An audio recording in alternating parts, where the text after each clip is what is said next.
Hi friends, welcome to our channel. Tamil Thyagarajan எழுதிய நேசம் கமழும் பூமலையே ஸ்டோரி தான் கேட்டுட்ருக்கோம். நீங்கள் இப்போ தான் நம்ம சேனல் ஃபஸ்ட் டைம் பார்க்குறீங்கன்னா மறக்காமல் சப்ஸ்கிரைப் பண்ணிக்கோங்க. இந்த ஸ்டோரிக்கு நம்ம சேனலில் தனியாக பிளேலிஸ்ட் க்ரியேட் பண்ணி போட்டிருக்கேன். ஸோ நீங்கள் ஆரம்பத்திலேருந்து எந்தவித இடையூறும் இல்லாமல் கேட்க முடியும். அதோட லிங்க் டிஸ்கிரிப்ஷனில் கொடுத்துருக்கேன். இப்போ வாங்க கதைக்குள்ளே போகலாம். பூமலை 24. கார் இவளை இடிப்பது போல வந்து அருகே நின்றதில் திடுக்கிட்டு திரும்பினாள் தீபிகா. ஏற்கனவே ஓசி டிக்கெட் ஆசாமியையும் சேர்த்தே பஸ்ஸை விட்டு இறக்கி விட்டிருந்ததால் அவன் தன்னிடம் ஏதும் பிரச்சனை பண்ணுவானோ என்ற பயத்தோடே நடந்து கொண்டிருந்தாள். கார் கதவை திறந்தான் தீக்ஷிதன். ஜிடியோட பொண்டாட்டி இப்படி நடு ரோட்டில் நிற்கலாமா? வந்து ஏறு என்றான் அலட்டிக்கொள்ளாது. நீங்க எப்படி இங்க? என்னடா இது, இவ மரியாதையா நீங்கன்னு சொல்லுறா? ஏதாவது உள்குத்து இருக்குமோ? மனம் யோசித்தது. அதுதான் சொல்கிறேனே, ஜிடியோட பொண்டாட்டி இப்படி நடு ரோட்டில் நிற்கலாமா? நீ இங்கே நிற்கிறதா பட்சி ஒன்று சொல்லிச்சு, அதான் காரோட பறந்து வந்துட்டேன். எனக்கு வர தெரியும், நீங்கள் உங்கள் வேலையை பார்த்துட்டு போங்க. போய்விடக்கூடாது என்றும் ஒரு மனம் கூறியது. இப்போ நீயா ஏறப்போறியா? இல்லை நான் இறங்கி வந்து உன்னை தூக்கிட்டு வரணும்னாலும் எனக்கு ஒன்றும் ஆட்சேபனை இல்லை. கார் கதவை திறந்து இறங்க முனைந்த நிலையில் கேட்டான். இந்த லூசு செஞ்சாலும் செஞ்சிடும் என எண்ணியபடியே காரில் ஏறி அமர்ந்தாள். முகத்தில் வியர்வை முத்துக்கள் அரும்பி இருக்க தனது கைக்குட்டையை அவளிடம் நீட்டினான். அதனை மறுத்து அவளது கைக்குட்டையில் முகம் துடைத்து ஏசி காற்றின் குளிர்ச்சியை அனுபவித்தாள். பஸ்ஸில் வேக்காட்டில் வெந்து போய் கூட்ட நெரிசலில் சிக்கி நொந்து போய் பயணம் செய்யும் சாமானியர்களிடம்தான் இது போன்ற நடத்துனர்களின் அதிக பிரசங்கித்தனங்கள் செல்லுபடியாகிறது. பல இன்னல்களுக்கிடையே வேலைக்கு செல்லும் மகளிருக்காகத்தானே அரசு இப்படி ஒரு சலுகையை கொடுக்கிறது. இது போன்றவர்களுக்கு இதில் என்ன பிரச்சனை? யோசித்தவள் பெருமூச்சொன்றை விட்டாள். காரை ஓட்டியபடியே இப்ப சொல்லு, உன்னை ஏன் பஸ்ல இருந்து இறக்கி விட்டாங்க என்றான். அவனது கேள்வியில் அதிர்ந்தாள். என்னை பஸ்ல இருந்து இறக்கி விட்டாங்கன்னு உங்களுக்கு எப்படி தெரியும்? அதே பட்சி தான் சொல்லிச்சு. அப்போ ஏன் இறக்கி விட்டாங்கன்னு அந்த பட்சி சொல்லலையா? அதையும் அந்த பட்சிக்கிட்டேயே கேட்டுக்க வேண்டியது தானே. நீ ஏன் பக்கத்தில் இருக்கும்போது தேவையில்லாமல் எதுக்கு பட்சிக்கிட்ட கேட்டுக்கிட்டு? அதெப்படி எல்லா இடத்துலையும் பிரச்சனை உன்னையே தேடி வருது? அப்போ அதுவும் தெரிஞ்சிருக்கு. காரில் சாய்ந்து அமர்ந்த வண்ணம் மெல்ல தலையை திருப்பி தன் முத்துப்பற்கள் தெரிய சிரித்தான். இந்த பக்கி பையன் ஏன் இப்படி பார்த்து சிரிக்குது? எல்லாமே தெரிஞ்சிருக்கு. ஒருவேளை நம்மளை வேவு பார்க்க ஆள் வச்சிருக்குமோ? நீ எப்படி பஸ்ஸை விட்டு இறங்கின? அதை தான் என்னால் நம்ப முடியலை. பஸ்ஸை நிறுத்திட்டான். எவ்வளோ பேர் அவசரமாக போக வேண்டியவங்க இருந்தாங்களோ, அதுதான் அந்த அம்மா கிட்ட மன்னிப்பு கேட்டதும் இறங்கிட்டேன். பெரிய மனசுதான். அதில் கொஞ்சம் கரிசனத்தை எங்களுக்கும் காட்டக்கூடாதா? ஏமாத்தினவங்க கிட்ட நான் கரிசனம் காட்டுறது கிடையாது. முகத்தில் அடித்தாற்போல் கூறியவள் முகத்தை கண்ணாடி பக்கமாக திருப்பிக் கொண்டாள். பார்த்து பார்த்து கழுத்து சுளுக்கிக்க போகுது. அவனது பர்சனல் செக்யூரிட்டி ஒருவர் தீபிகா அன்பாலயத்திலிருந்து கிளம்பியது முதலே அவளை பின்தொடர்ந்திருந்தார். பாதுகாப்புக்காக ஏற்பாடு செய்திருந்தான். வழக்கமாக செய்வதுதான். ஆனால் பிரச்சனை என்றதும் கிளம்பி நேரில் வந்து விட்டான். சிறிது நேரம் அமைதியாக இருந்தவள் தேங்க்ஸ் என்றாள். என் பொண்டாட்டியை பிக்கப் பண்ணியிருக்கேன், இதுக்கு போய் எதுக்கு தேங்க்ஸ் எல்லாம்? ஆமாம்மா, இதுக்கு உங்களுக்கு தேங்க்ஸ் வேற சொல்லுறாங்க முணுமுணுத்தாள். என் காதில் கேட்கணும்னு தானே இவ்வளோ சத்தமாக முணுமுணுக்கிற? அவனை முறைத்தவள். ஹோமில் ஃபுட் அரேஞ்ச் பண்ணினதில் குழந்தைங்க ரொம்ப சந்தோஷப்பட்டாங்க. ஓ, அதுக்கு தானா? உன் சைடு ஆளுங்க அவங்கெல்லாம். அவங்களுக்கு செய்ய வேண்டாமா? எல்லாரையும் கூட்டிட்டு வரணும்னா உங்கள் சாரதாமாவுக்கு சிரமம். அதனால் அங்கேயே ஃபுட் அரேஞ்ச் பண்ணியாச்சு, அவ்வளோதான். வித்தியாசமாக தான் இருக்கான், மனதோடு கூறிக்கொண்டாள். கார் சீரான வேகத்தில் வீட்டை நோக்கி பயணித்தது. காரை நிறுத்தியவன், இனிமே இப்படி தனியாக அங்கே இங்கேன்னு போயிட்டு இருக்கக்கூடாது. எங்கே போகிறதா இருந்தாலும் காரில் போயிட்டு வா. எனக்குன்னு சொசைட்டியில் ஒரு மரியாதை இருக்குது. ஸோ இப்படி பஸ்ஸில் ஏறி சண்டை போட்டு இறங்குறதெல்லாம் இதுவே லாஸ்ட்டாக இருக்கட்டும். எச்சரித்த பின்பே கார் கதவின் லாக்கை விடுவித்தான். அவன் இறங்காது இருக்கவும், நீங்க வரலையா? அவளையும் மீறி கேட்டாள். வேலை இருக்கு. காரை எடுத்துக்கொண்டு வேகமாக அவ்விடத்தை விட்டு நகர்ந்திருந்தான். இவனை நல்லவன்னு ஒரு செகண்ட் நினைச்சா அடுத்த செகண்ட் வேற மாதிரி இருக்கானே. கேர்ஃபுல் தீபி, தனக்குத்தானே கூறிக்கொண்டாள். இதற்காகத்தானே அவனும் அப்படி கூறி சென்றான். எனது அந்த நர்ஸை தான் இவன் மாமா பையன் கல்யாணம் பண்ணியிருக்கானா? அதிர்ச்சி நிறைந்த குரலில் கேட்டார் ரம்யாவின் மாமியார் பங்கஜம். ஆமாம்மா, அவளே தான். இந்த விஷயம் இவளுக்கு தெரியாமலா இருந்திருக்க போகுது? இல்லத்த, நிஜமாவே எனக்கும் மண்டபத்துக்கு போனதுக்கு பிறகுதான் தெரியும். நம்பிட்டேன். உன் பேச்சை அப்படியே நம்புறதுக்கு நான் ஒன்றும் உன் புருஷன் இல்லை. ஐயா ரவி, இவ ஏதோ முடிவோடு தான் இருக்கா. உனக்கு நல்ல வேலை கிடைச்சி நல்லா இருந்துட்டா இவளோட கொட்டம் பலிக்காது.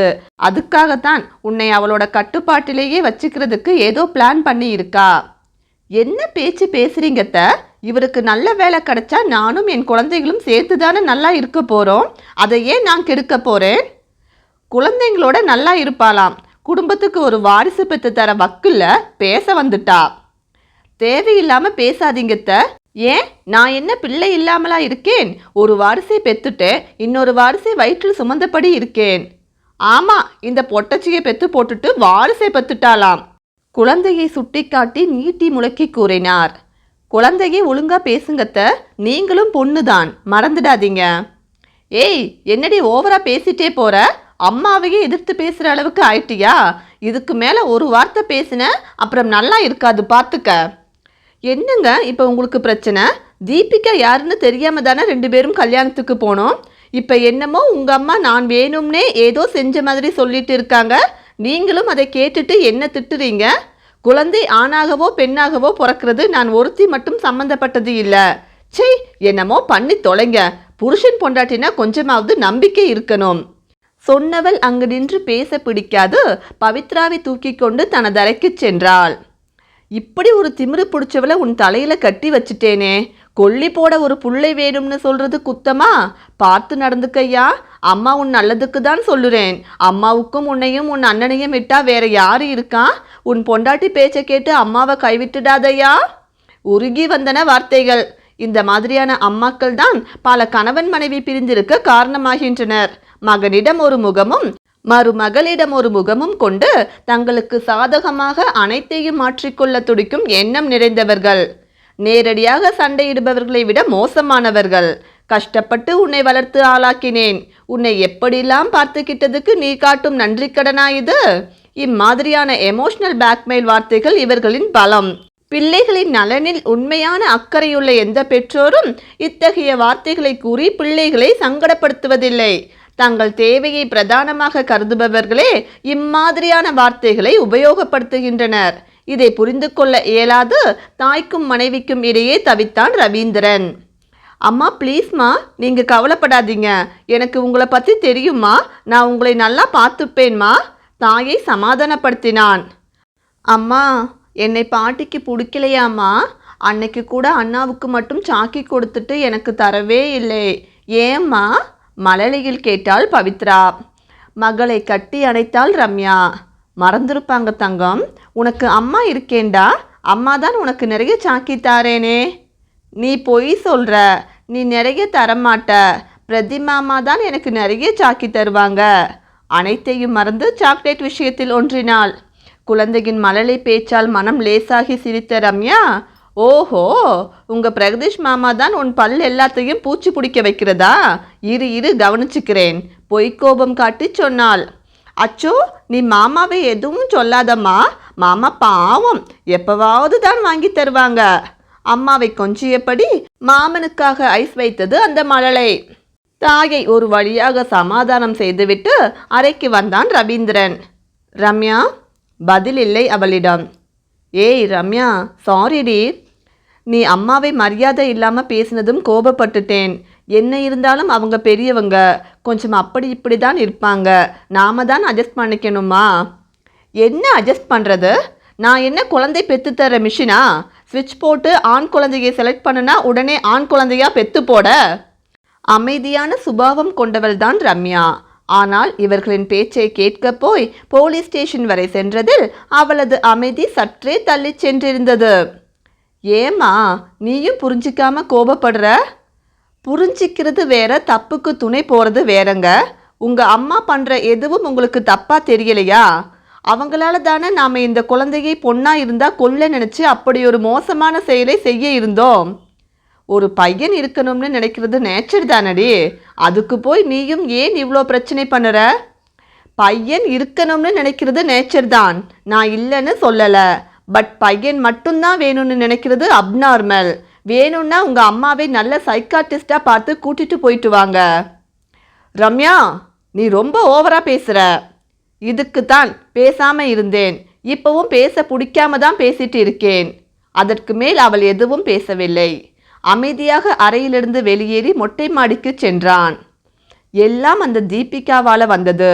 இதுவரை நான் சொன்னதெல்லாம் கேட்டா. குழந்தையை அபார்ட் பண்ண கூட சம்மதிச்சு தான் இருந்தா. அவ தான் இடையில் புகுந்து எல்லாத்தையும் கெடுத்துட்டா. அவளை சும்மா விடக்கூடாது என்ற வைராக்கியம் மனதில் அதிகரிக்க தனது மாமியாரின் அலைபேசி எண்ணை தொடர்பு கொண்டான். பூமழை 25. வடிவின் அலைபேசி அலறியது. எடுத்து பார்த்தவர் மருமகனின் எண்ணில் இருந்து அழைப்பு வரவும், இவர் எதுக்கு கால் பண்ணுறாரு? ஏதாவது பிரச்சனையா இருக்குமோ?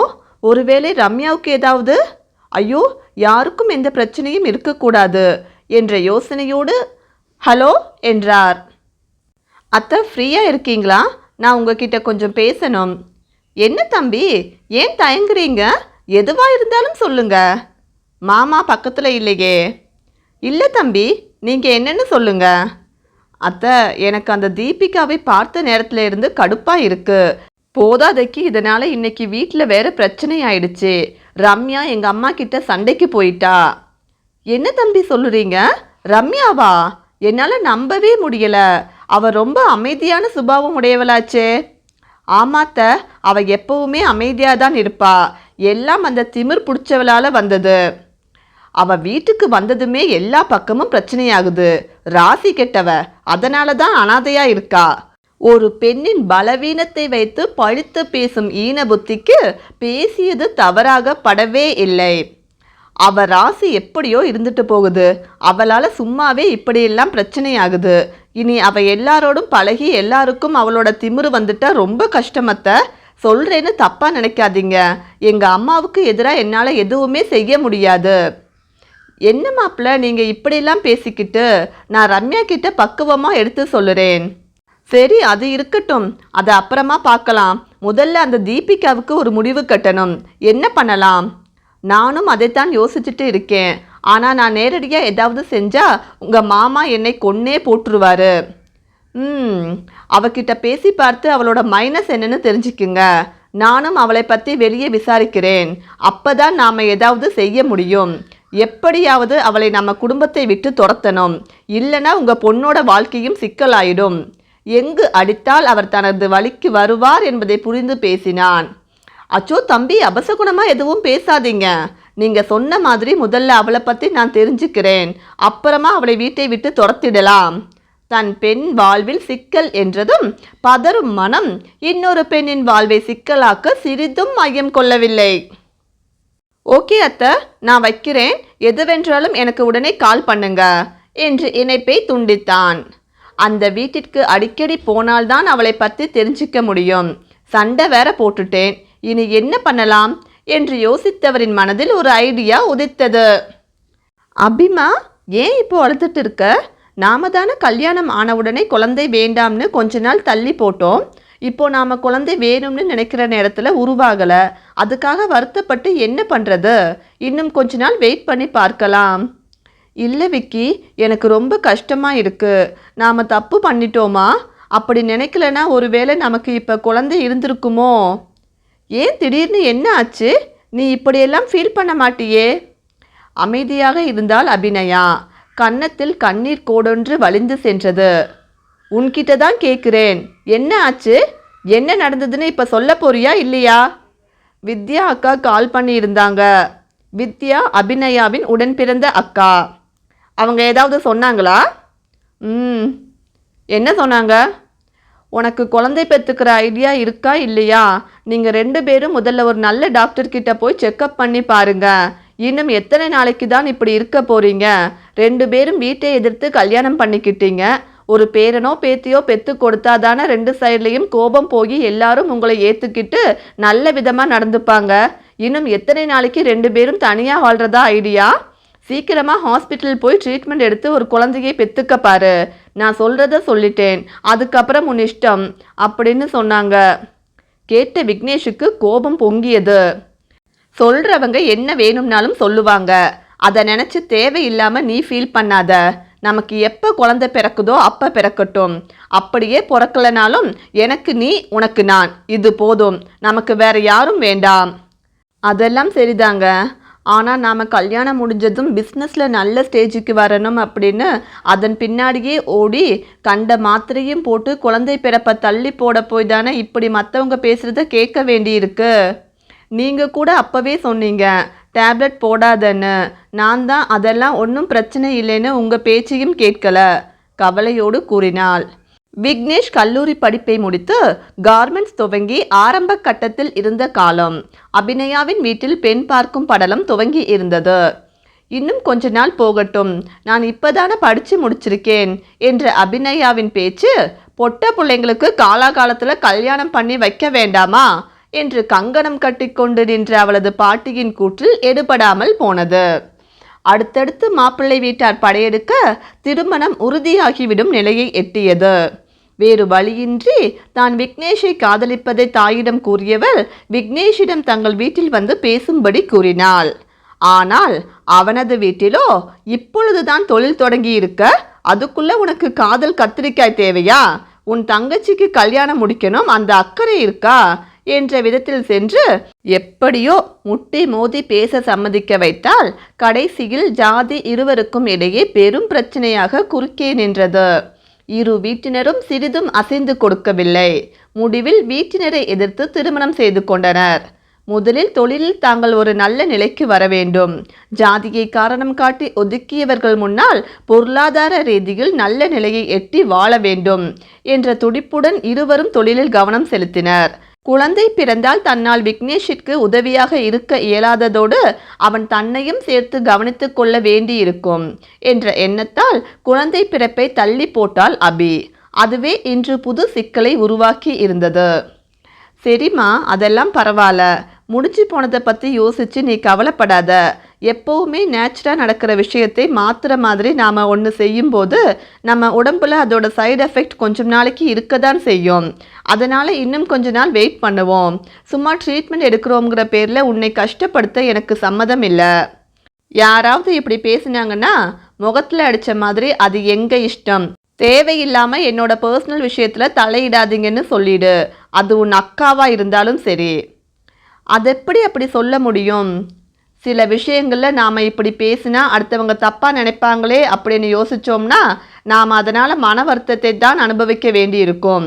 இதா இப்போ உட்காந்து அழுதுட்டு இருக்க இல்லையா, அதுக்குன்னு நம்ம மேலே அக்கறையாக எடுத்து சொல்கிறவங்க கிட்ட இப்படி சொல்ல முடியுமா? ஆமாம்மா, பெரிய அக்கறை புதுசாக முளைச்சிருக்கு. அக்கறை இருக்கிறவங்க வாய்ப்பேச்சோடு நிப்பாட்ட மாட்டாங்க. அக்கறை இருக்கிறவங்களுக்கு உன்கிட்ட இப்படி பேசினா உன் மனசு கஷ்டப்படுமேன்னு ஏன் தெரியாமல் போச்சு? அந்த அக்கறை இருந்திருந்தா இப்போ நீ ஃபீல் பண்ணிட்டு இருந்திருக்க மாட்டியே. வர வர நீயும் தீக்ஷித் மாதிரியே ஆயிட்ட, அவனை முறைத்தபடியே கூறினாள். அவன் கரெக்டாக இருப்பதால் தானே அவன் உனக்கு பெஸ்ட் ஃப்ரெண்டாக இருக்கான். அப்படின்னா நானும் சரியாக தானே சொல்லுறேன். ஓ அப்படி. மெலிதான புன்னகை உதித்தது. சரி, இனிமே இப்படி தேவையில்லாமல் ஃபீல் பண்ணிட்டு இருந்த அப்புறம் எனக்கு கெட்ட கோபம் வரும் பார்த்துக்க. அதென்ன கெட்ட கோபம், நல்ல கோபம்? அவளை முறைத்தான். ஓகே ஓகே, இனிமே ஃபீல் பண்ணலை. அவன் கன்னத்தில் முத்தமிட்டு கூறினாள். இது பத்தாது என்று அவளது இதழ்களை சிறைப்பிடித்து சில நொடிகளில் விடுவித்தான். அவனை ஏறிட்டு பார்க்க, ஏய் அபிக்குட்டி, இந்த பிஸ்னஸ் எல்லாத்தையும் ஓரமாக போட்டுட்டு ஒரு 3 days எங்கேயாவது ஒரு ஹனிமூன் ட்ரிப் போயிட்டு வரலாமா? ஹனிமூன்? அதுவும் இந்த ரஷ் டைமில் உங்களுக்கு இப்படி ஒரு பிளான் தேவையா? இப்படியே சொல்லிட்டு இரு, ஒரு ஹனிமூன் கூட போகலை. பொய் கோபத்தோடு சினுங்கினான். எல்லாரும் கல்யாணம் முடிஞ்சதும் ஒரு ஹனிமூன் தான் போவாங்க என்றவள், ஆமாம் தீக்ஷித் கிட்ட பேசுனீங்களா? அவன்தான் ஜிடின்னு தெரிஞ்சதும் தீபிகா பிரச்சனை பண்ணியிருப்பாளே. அதை ஏன் கேட்குற? கணவன் மனைவி ஜாடிக்கேற்ற மூடி மாதிரி ஒற்றுமையாக இருக்கணும் அப்படின்னு சொல்லுவாங்க. இவங்க 2 பேரும் சண்டை போடுறதுல தான் ஜாடிக்கேற்ற மூடி மாதிரி இருக்காங்க. இவனும் ஏதேதோ கிறுக்குத்தனம் பண்ணிட்டு இருக்கான். சரி, அவன் வழியிலேயே போய் பார்ப்போம். வேற என்ன பண்ண? ஒரு ஐடியா. முகத்தில் பிரகாசத்தோடு சொன்னாள். என்ன ஐடியா? நீங்கள் சொன்ன மாதிரி ஒரு டூர் ப்ரோக்ராம் பிளான் பண்ணலாம், அவங்களையும் சேர்த்து. எப்படி என் ஐடியா? நல்ல ஐடியாவாக தான் தெரியுது. ஆனால் அவங்க 2 பேரும் ஒத்துப்பாங்களா? அவன் ரெடியாக தான் இருப்பான். ஆனால் தீபிகா கண்டிப்பாக ஒத்துக்க மாட்டா. ஆனால் அவளை எப்படியாவது ஒத்துக்க வைக்கணும். அதுக்கு ஏதாவது நல்ல பிளானாக யோசி. பிளான் தானே, அதை நாளைக்கு யோசித்து சொல்லுறேன். இப்போ வேற ஒரு பிளான் இருக்கு, அதை சொல்லவா என்று அவள் காதில் வார்த்தைகளால் கிச்சு கிச்சு மூட்டத் துவங்கி நாணத்தால் சிவந்த வதனங்களை கைகளால் ஏந்தி தன் காதல் மனைவியிடம் கணவனாக தன் தேடலை துவங்கினான். மலரிடம் தேனெடுக்க ஆவல் கொண்ட தேனீயாக அவன் அவளுள் கிறங்க அவன் தேடலுக்கு அணையிடாது அவனுள் புதைந்தாள் மங்கையவள். ஒரு புறம் அவர்களை சேர்த்து வைக்கவும் மறுபுறம் அவர்களை பிரித்து விடவும் யோசித்து கொண்டிருக்க தீபிகாவோ தீக்ஷிதனை எப்படி கடுப்பேற்றலாம் என யோசித்து கொண்டிருந்தாள். பூமழை 26. தீக்ஷிதனை கடுப்பேற்ற என்ன செய்யலாம் என்ற யோசனையோடே வலம் வந்து கொண்டிருந்த தீபிகா தன்னையும் அறியாது கண்ணயர்ந்திருந்தாள். கண் விரித்தவள் கண்ணில் பட்டது கதவை திறந்து அறையினுள் நுழையும் தீக்ஷிதன்தான். என்னடா இது, இப்படி தூங்குறேன்? இப்பவும் இவன் வந்ததும் தான் முழிச்சிருக்கேன். என்னதான் ஆச்சோ எனக்கு என அவளுக்குள் பேசியபடி அவசரமாக எழுந்தாள். மனதில் குழப்பங்களும் யோசனைகளும் அதிகம் இருக்க தூங்க வேண்டிய நேரத்தில் மூலிகை வேலை வாங்கினால் உடலும் மனமும் சோர்வடைந்து உடல் பலவீனமாகி கண்ட நேரத்தில் உறக்கம் வருகிறது. அதையும் உறங்காமல் தவிர்க்க முயலும்போது தலைவலி, இரத்த அழுத்தம் போன்ற பல பிரச்சனைகள் உடலில் ஏற்படுகிறது. உடலுக்கு போதுமான ஓய்வளித்தால் உடலும் மனமும் உற்சாகமாக இருக்கும். இங்கு வந்தது முதல் உற்சாகமாக வலம் வந்து கொண்டிருந்தவள் இப்படி இருப்பது தீக்ஷித்திற்கு மிகவும் வருத்தமாக இருந்தது. ஆனால் அதை வெளிக்காட்டாது, என்ன மேடம், செம தூக்கம் போல, பார்த்துமா, தூங்கி தூங்கி டயர்ட் ஆயிடாத.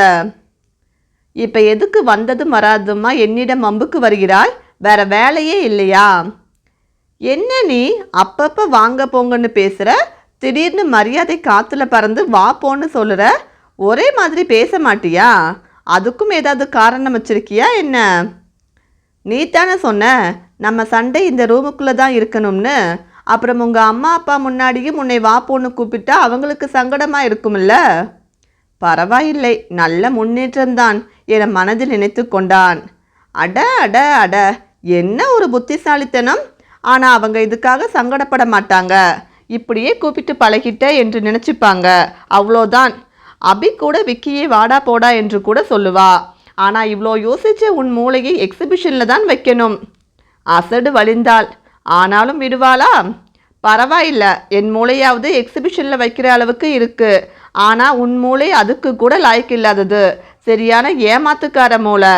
அதை எங்கே வச்சாலும் அந்த இடம் மோசமானதாக மாறிடும். உனக்கு வாய்க்கொழுப்பு கொஞ்சம் அதிகம் தாண்டி. வாடி போடினா மரியாதை கெட்டுடும். இல்லைனா மட்டும் மரியாதையை கெட்டு போகாமல் பத்திரமா ஃப்ரிட்ஜில் வச்சிருக்க பாரு. போடா காட்டெருமை. அவளது கூற்றில் சிரித்தவன், பாத்தியா, காட்டெருமையே ஃப்ரிட்ஜில் இருக்க முடியாமல் வெளியே வந்துடுச்சு. அவனை முறைத்தாள். சரியான மங்கூஸ் மண்டையன். ரூமை விட்டு வெளியே வர்ற ஐடியா இருக்கா? இல்லை மகாராணிக்கு காஃபி ஸ்நாக்ஸ் எல்லாம் ரூமுக்கு கொடுத்து அனுப்பணுமா? நான் ஒன்றும் உன் கூட வரல, எனக்கு போக தெரியும் என்றவள் அவனை முந்திக்கொண்டு வேகமாக வெளியேற முயன்றாள். அவளது கையை பற்றி நிறுத்தினான் தீக்ஷிதன். நான் உன்கிட்ட பேச வேண்டியிருக்கு. இன்னைக்கு யாரை கேட்டு வெளியே போன? குரலில் கடுமையை சேர்த்திருந்தான். நான் வெளியே போகிறதுக்கு யாரை கேட்கணும்? என்ன கேட்கணும்? இனி நீ என்ன செய்கிறதா இருந்தாலும் என்னை கேட்டுதான் செய்யணும், புரிந்ததா? அப்படியெல்லாம் கேட்க முடியாது. அவளும் அசராது சொன்னாள். அப்படின்னா நீ இந்த அறையை விட்டு கூட வெளியே போக முடியாது. அதையும் பார்க்கலாமே என்றவள் கையை இழுக்க முயன்றாள். நான் போகவா அப்படின்னு என்கிட்ட கேளு, கையை விடுறேன். இல்லைனா இங்கே இருந்து அசைய முடியாது. எவ்வளோ நேரமானாலும் இந்த இடத்திலேயே தான் நிற்கணும். நேற்று போல் இல்லாது அவளுக்கு வலிக்காமல் ஆனால் அவளால் விடுவிக்க இயலாத வண்ணம் பற்றி இருந்தான். உனக்கு என்னதான் பிரச்சனை? ஒரு பிரச்சனையும் இல்லை. So simple. நான் போகட்டுமா அப்படின்னு மட்டும் கேளு, நீ போகலாம். உன்கிட்ட பெர்மிஷன் வாங்கி எல்லாத்தையும் என்னால் பண்ணிக்கிட்டு இருக்க முடியாது. ஓகே, கூலாக கூறியவன் அசையாது நின்றான். கையை விடுவிக்க முயன்று இயலாது போகவே மற்றொரு கையால் அவனது கையில் கிள்ளினாள். ஏய், வலிக்குதுடி உண்ணா என்றவன் அந்த கையையும் சேர்த்து பிடித்து கொண்டான். பாலம் கொண்ட மட்டும் அவனிடமிருந்து கையை விடுவிக்க முயன்றாள். ரெகுலராக உடற்பயிற்சி செய்து திடகாத்திரமாக உடலை வைத்திருப்பவனிடம் மென்பாவையின் பலம் செல்லுபடியாவது எப்படி சாத்தியப்படும்? இதற்கு மேல் முடியாது. காலையில் போல அத்தம்மா காஃபி எடுத்துட்டு வந்துட்டா நல்லா இருக்காது என நினைத்தவள், நான் போகணும் விடு. இது செல்லாது. ஓகே, நான் போகவா? யோசித்தவன், இது நல்லா இல்லை. தீக்ஷித் செல்லம், டார்லிங், நான் கீழே போகட்டுமா அப்படின்னு கேளு, விடுறேன். அதெல்லாம் சொல்ல என்னால் முடியாது. போட்டுமான்னு கேட்க மட்டும்தானே சொன்ன. இப்போ என்ன பேச்சை மாத்திர? அது என்னை கிள்ளுவதற்கு முன்னாடி. நேரம் சென்று கொண்டே இருந்தது. அவன் அசைவதாக இல்லை. பல்லை கடித்தபடி, தீக்ஷித் செல்லம், டார்லிங், நான் போட்டுமா என்று வார்த்தைகளை கடித்து மென்று வெளியிட்டாள். இது கொஞ்சம் பரவாயில்லை. ஓகே, மீதியை அப்புறமா வச்சுக்கலாம். இப்போ போயிட்டு வா என்று அவன் கையை விடுவிக்க அடுத்த கணமே அங்கிருந்து ஓடிச் சென்றாள். சற்று நேரத்திலேயே அவனும் ரெஃப்ரெஷ் ஆகி உடை மாற்றிவிட்டு ஹாலுக்கு வந்தான். வாசனையை பரப்பிக்கொண்டு சுட சுட சமோசா டேபிளில் இருந்தது. அதில் ஒன்றை எடுத்து கடித்த வண்ணம் சோஃபாவில் அமர்ந்தான். தெய்வானையுடன் காஃபி ட்ரேயை எடுத்து கொண்டு வந்தாள் தீபிகா. அவள் வரும் தினசை கண்டவன், ஆஹா, இப்போ ட்ரேயோட மேலே கவுத்துருவாளோ? காஃபி வேற சூடா இருக்கும் போலையே, என்ன பண்ணலாம் என யோசித்து கொண்டிருக்க மிகவும் பவ்யமாக அவனிடம் காஃபி ட்ரேயிலிருந்து ஒரு கப்பை எடுத்து கொடுத்தாள். தெய்வானைக்கும் கொடுத்துவிட்டு தானும் எடுத்துக்கொண்டு அமர்ந்தாள். தீக்ஷிதன் காஃபியை ஒரு மடக்கு குடிக்க தொண்டையில் இறங்க மறுத்து கசந்தது. அவனது முகமாற்றத்தை கண்ட தீபிகா வாய்க்குள்ளேயே சிரித்து தனது காஃபியை ருசித்தாள். குருமூர்த்திக்கு கஷாயம் செய்வதற்காக தயார் செய்து வைத்திருந்த வேப்பிள்ளை பொடியை ஒரு டீஸ்பூன் நிறைய தீக்ஷிதன் காஃபியில் போட்டுவிட்டே பவ்யமாக கொடுத்திருந்தாள். என்னத்தை கலந்தான்னு தெரியலையே, இந்த கசப்பு கசக்குது. ஏதாவது மாத்திரை போட்டுட்டாளா? சேச்ச, அந்த அளவுக்கு மோசமானவை இல்லையே. முகத்துல வெற்றி புன்னகை வேற. இது கூட அழகாதான் இருக்கு. இப்படிலாம் பண்ணுனா நான் உன்னை விட்டுடுவேனா என்ன? அந்த விஷயத்துல ரொம்ப தப்பு கணக்கு போட்டுட்டியே தீபு. மனதோடு அவளுடன் பேசினான். கையில் கோப்பையை வைத்தபடி ஒரு சமோசாவை முழுதாக உண்டு முடித்தவன், அப்பா எங்கம்மா? தீபு, நீ போய் அப்பாவை வர சொல்லு, காஃபி ஆறி போயிடும் என்றான். நான் சொல்லிட்டு தான் வந்தேன், உங்க அப்பா வருவாரு. அவ தான் காஃபி குடிச்சிட்டு இருக்கால, அவளை போய் டிஸ்டர்ப் பண்ற என்று மருமகளுக்காக பரிந்து வந்தார் தெய்வானை. இல்லைம்மா, சூடு ஆறிட்டா நல்லா இருக்காதே. அவ்வளோ அக்கறை இருக்கவன் நீயே போய் கூப்பிட வேண்டியது தானே. இந்த அம்மா வேற இந்த நேரத்தில் லாஜிக் பேசிக்கிட்டு. ஒன்றும் பிரச்சனை இல்லை அத்தம்மா, நான் கூட்டிட்டு வாரேன் என்று தனது காஃபி கோப்பையை டேபிளில் வைத்துவிட்டு அவள் செல்ல அடுத்த நொடியே தெய்வானைக்கு தெரியாது கப்பை மாற்றினான். இந்த சர்க்கரை இல்லாத காஃபியை குடிக்க அக்கறையாக கூப்பிடுவான். ஒரு பாயாசமோ வேற ஸ்வீட்டோ செஞ்சால் சத்தம் இல்லாமல் சாப்பிட்டுட்டு ஓடிடுவான் என்றபடியே வந்தார் குருமூர்த்தி. எப்போ பாரு ஸ்வீட் சாப்பிட்றதுலையே இருங்க. நீயே சொல்லுமா, நீ ஒரு நர்ஸ் தானே? மாமா தான் ஸ்வீட் எதுவும் சாப்பிட்றதில்லையே அத்தம்மா, டயட்டில் தானே இருக்காங்க. அப்படி சொல்லுமா, சாப்பிட தான் முடியலை, சொல்லிக்க மட்டுமாவது செய்கிறேன், அதுவும் பொறுக்க மாட்டேங்குது உங்கள் அத்தைக்கு. சொன்னவர் இனிப்புக்காக மிக குறைந்த அளவில் கருப்பட்டி கலக்கப்பட்ட காஃபியை பருக துவங்கினார். தீக்ஷிதன் சப்பு கொட்டி காஃபியை குடித்த வண்ணம் அவளை பார்க்க, காஃபியை வாயில் வைத்தவளுக்கு அவன் பார்வையின் அர்த்தம் புரிந்தது. அவனை சில நொடிகள் உற்று பார்த்தவள் அதை மடமடவென குடித்து முடித்தாள். உள்ளுக்குள் அதிர்ந்தான் தீக்ஷிதன். அம்மாடி தீபிகா, நான் ஒரு விஷயம் உன்கிட்ட பேசணும், நீ தப்பா நினைக்க கூடாது. சொல்லுங்க மாமா. ரம்யா மேலேயும் அவள் ஹஸ்பண்ட் மேலேயும் நீ நியாயமாக தான் கம்ப்ளைண்ட் கொடுத்துருக்க. ஆனால் குடும்பத்துக்குள்ளே இருக்கும்போது ஒருத்தருக்கு ஒருத்தர் தேவையில்லாத மனசங்கடம். இதால் ஒருவேளை அவனுக்கு கவர்மெண்ட் ஜாப் கிடைக்காம போயிட்டா காலத்துக்கும் உன்னை குறை சொல்லிகிட்டே இருப்பாங்க. நாம் வேணும்னா ரம்யா கிட்ட பேசலாம். அவள் இந்த குழந்தை என்ன குழந்தையாக இருந்தாலும் பெற்றுக்கிறதா இருந்தால் அந்த கம்ப்ளைண்ட் வாபஸ் வாங்குறத பற்றி கொஞ்சம் யோசிச்சு பாருமா. நான் உன்னை ஃபோர்ஸ் பண்ணலம்மா, உன்னோட முடிவு தான் முக்கியம். தீபிகா அமைதியாக கேட்டுக்கொண்டிருந்தாள். ஏன்பா, அதனால் இவளுக்கும் தான் பிரச்சனை ஆச்சு. இப்போ சாதாரணமாக நீங்களும் கம்ப்ளைண்ட்டை வாபஸ் வாங்க சொல்லுறீங்க. நான் வாபஸ் வாங்க சொல்லவே இல்லை அப்போ. தீபிகாவை யோசித்து பார்க்க மட்டும்தான் சொன்னேன். இப்போவும் உங்கள் அத்தையை நினச்சி நான் இதை சொல்லலை. ரம்யா நல்ல பொண்ணு. ஏதோ சூழ்நிலை வசத்தால் இப்படி ஒரு தப்புக்கு உடன்போக பார்த்துருக்கா. இதனால் காலத்துக்கும் ஒரு மனஸ்தாபம் வேண்டாமேன்னு தான் என்னோட எண்ணத்தை சொன்னேன். அவ்வளவுதான். என்னால் தேவையில்லாமல் உங்கள் குடும்பத்துக்குள்ளே பிரச்சனை வேண்டாம் மாமா. தீபு, அழுத்தமாக வந்தது தீக்ஷித் குரல். அவன் கண்களில் தெரிந்த கோபம் கண்டவள், சாரி, நம்ம குடும்பம், ஆனால் எனக்கு யோசிக்க கொஞ்சம் டைம் வேணும் மாமா என்றாள். நீ தாராளமாக டைம் எடுத்துக்கமா. நீ என்ன முடிவு எடுத்தாலும் நான் உனக்கு சப்போர்ட்டாக தான் இருப்பேன். மேலும் சிறிது நேரம் பேசிக்கொண்டிருக்க அந்த பொழுது அருமையாக நகர்ந்தது. இரவு. பால்கனியில் அமர்ந்து வேடிக்கை பார்த்து கொண்டிருந்தாள் தீபிகா. அவள் பின்புறம் வந்து நின்ற தீக்ஷிதன், தீபு, ஏண்டி அந்த காஃபியை குடிச்ச? அதை எப்படி குடிச்ச என்றான். உன்ன மாதிரி வாய்க்கு வக்கனையாக சாப்பிட்டு பழகினவங்களுக்கு அதை குடிக்கிறது பெரிய கஷ்டம். ஆனால் என்ன மாதிரி பசிக்கு சாப்பிட்டு பழகினவங்களுக்கு அதை குடிப்பது பெரிய விஷயமே இல்லை. அவள் சாதாரணமாக கூற அதிர்ந்து அவளது தோளை பற்றி தன் புறம் திருப்பினான் தீக்ஷிதன். மீண்டும் அடுத்த அத்தியாயத்தில் சந்திக்கலாம். ஃப்ரெண்ட்ஸ், இந்த பாட்டு பிடிச்சிருந்தா மறக்காமல் லைக் பண்ணுங்கள். உங்கள் ஃப்ரெண்ட்ஸ் அண்ட் ரிலேட்டிவ்ஸ்க்கு ஷேர் பண்ணுங்கள். கதை பற்றிய கருத்துக்களை கமெண்ட்டில் சொல்லுங்கள். நம்ம சேனலை சப்ஸ்கிரைப் பண்ணிவிட்டு தொடர்ந்து பாருங்கள். தேங்க்யூ.